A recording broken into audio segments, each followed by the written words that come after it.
paz do Senhor, meus queridos, eu sou Sandra Cristina, psicóloga e terapeuta familiar. Estou de volta ao Família, um canal de bênçãos, com mais uma mensagem de edificação para a sua vida e também para a da sua família. Hoje nós vamos tratar sobre o tema Educação de Filhos e vamos analisar dois textos, um em Gênesis capítulo 22 e também no Evangelho de Lucas, no capítulo 15, a partir do versículo 11. Em Gênesis, nós temos a narrativa da vida de Abraão. Abraão foi chamado pelo Senhor, aonde ele pediu que Abraão lhe sacrificasse o único filho, Isaque. E no livro de Lucas, nós temos a narrativa do filho pródigo.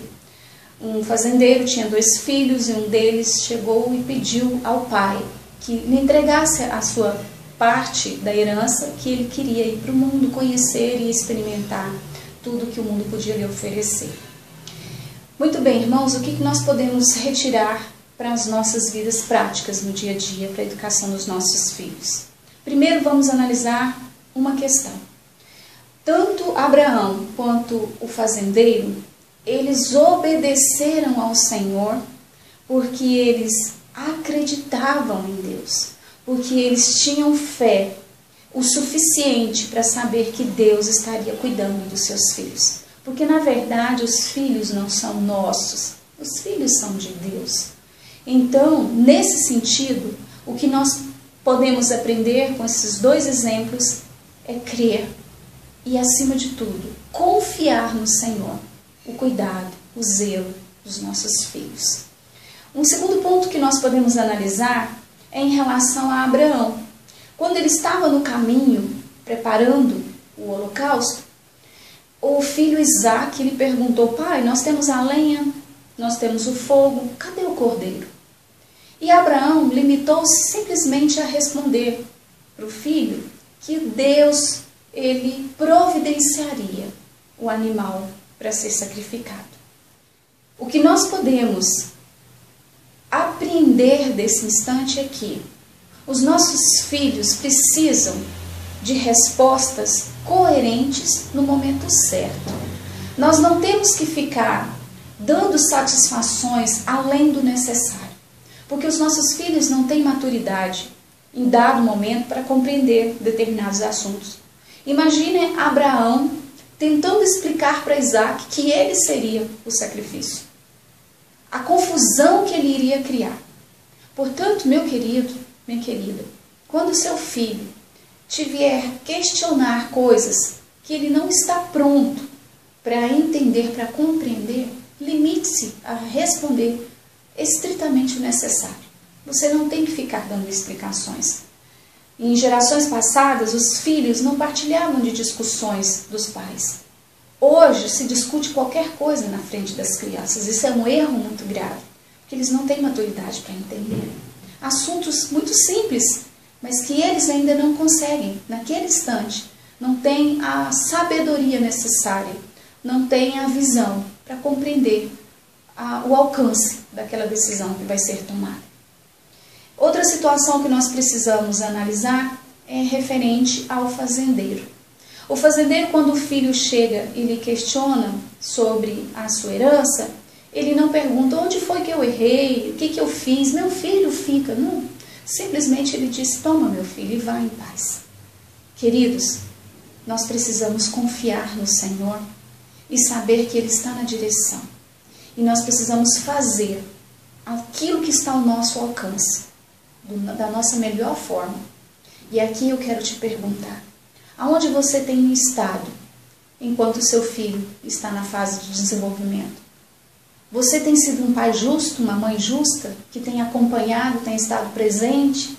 Porque hoje nós saímos cedo, voltamos de noite, preocupados em satisfazer as necessidades socioeconômicas dos nossos filhos. Mas o mais importante, às vezes nós deixamos de lado, que é a nossa presença, que é o nosso exemplo.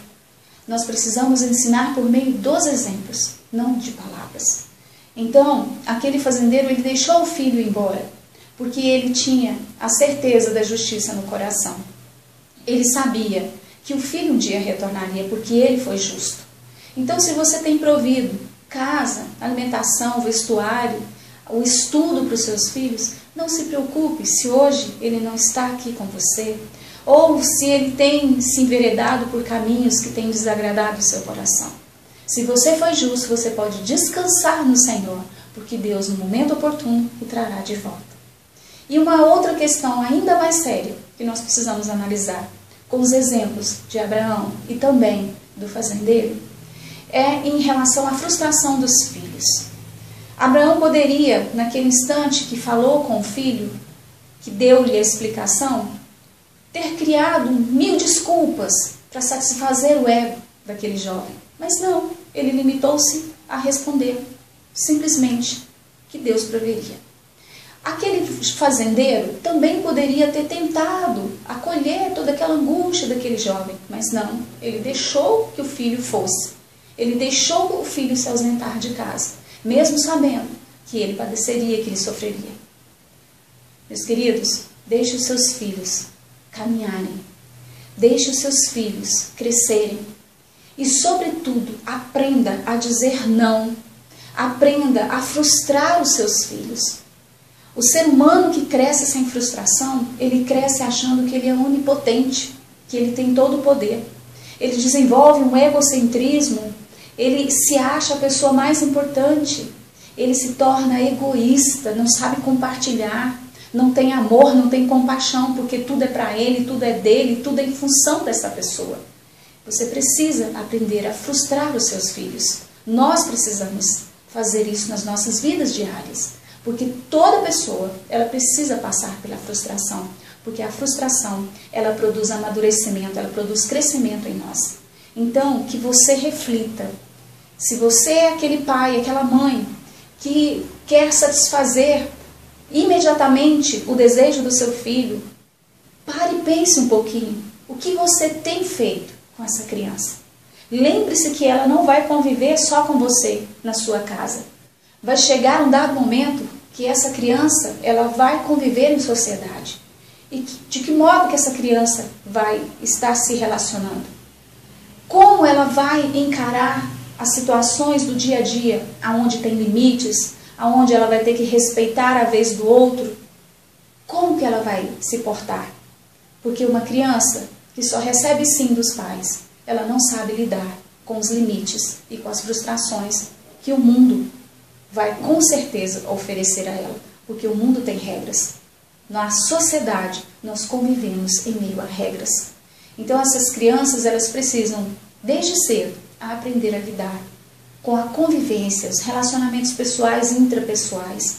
Eles precisam estar no meio social, respeitando, com justiça, com ética, com dignidade, com honestidade, que hoje faz tanta falta na nossa sociedade. E, infelizmente, a culpa dos nossos filhos não conhecerem esses valores é nossa, porque nós nos preocupamos em suprir outras necessidades e os valores que norteiam o nosso caminho enquanto pessoas de bem, cidadãos dos céus, mas também cidadãos que convivem socialmente nesse plano espiritual. Esses valores é pai e mãe que ensina em casa. São os pais, os cuidadores, os responsáveis que devem ensinar os seus filhos a respeitar, a conviver socialmente. Então, que você reflita, meu querido e minha querida, o que você tem provido para o seu filho, além do aspecto econômico, além dos bens materiais. Você tem ensinado a eles o respeito, a tolerância, você tem ensinado a ética, você tem ensinado responsabilidade, mesmo que ele se frustre por alguns minutos, venha discutir com você ou venha te ignorar, porque isso é normal a um adolescente, a um jovem. Mas eles precisam conhecer os limites, porque em sociedade nós vivemos dentro de limites. Que o Senhor Jesus te abençoe. Se você gostou desse vídeo, curta, compartilhe, se inscreva no meu canal, vá no meu Facebook e me siga na minha página. Isso vai ajudar as mensagens a edificar não só a sua família, mas muitas mais famílias que precisam de um auxílio, de um socorro. Então, que o Senhor te abençoe e que o seu ano de 2017 seja de muita prosperidade no Senhor Jesus. Como hei de Se nunca,